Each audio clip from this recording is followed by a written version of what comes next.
نشرها الهرج والقول. ايوه قلت عاد قالوا انه مذكور في له وحده يبغى يتزوج علي، وقلت الله يعينه يا حول على ما جاء. ابد. بعدين اختي قلعته خير يا اختي، رجل تلبس وتزينه وتغني جيله. ما قال حياه. يعني الرجل شارس بفلوس، ما يبي تطبخين، يبي سلوك، تستحي ما يبي جوهرة بين يدينه بس ما المرة اللي ما تدلع رجله ما هي بمره. لا والله اي المفروض الرجل ما خذ. شوفي المرة قسم بالله، شوفي المرة اذا دلعت الرجل ترى الرجل بيستحي بيدلعه صادق والله ما يخليه مستحيل.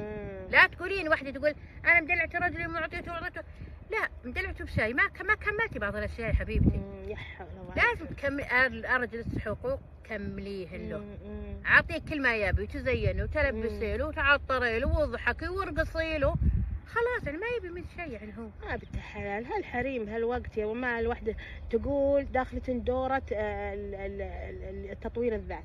ايوه تعرفين انت شيء اسمه تطوير الذات؟ لا والله ما عمري سمعته بحياتي. لا طيحين اللي اسمه الحريم الحين هبه يقول انت تطوير الذات وشو؟ اسعدي نفسك، لا ترين رجل لا ما يخالف ولا ترين بيت. شوفي اسعدي نفسك بنفسك، لا تنتظرين سعادة من الاخرين. اسعدي نفسك لروحك، بس الرجل له حقوق، دافع عليه 50,000 و100,000 وديون على ظهره الى الحين، وشو له دافعها؟ دافع لي بسيارته اكثر منه. ما يخالف معلش شاري سياره بنص مليون من حقه 50 ومش تبدو من حقه. لا بعدين من حقه. شوفوا لا يا ماما ما قصر. شوف انا ما ارجع على اللي ما يقصر مع رجله، لكن عاد بعضهم مقصر عاد الشكوى الله ما ندري. لا ندري عاد اللي قصر الله يهدينا وياه حقه ما بس مثلي فلانه انا عارف رجله وناس يقربوا لي يعرفوا الرجله ما شاء الله رجله مرخي ومحكيه، بس ما لقى فايده.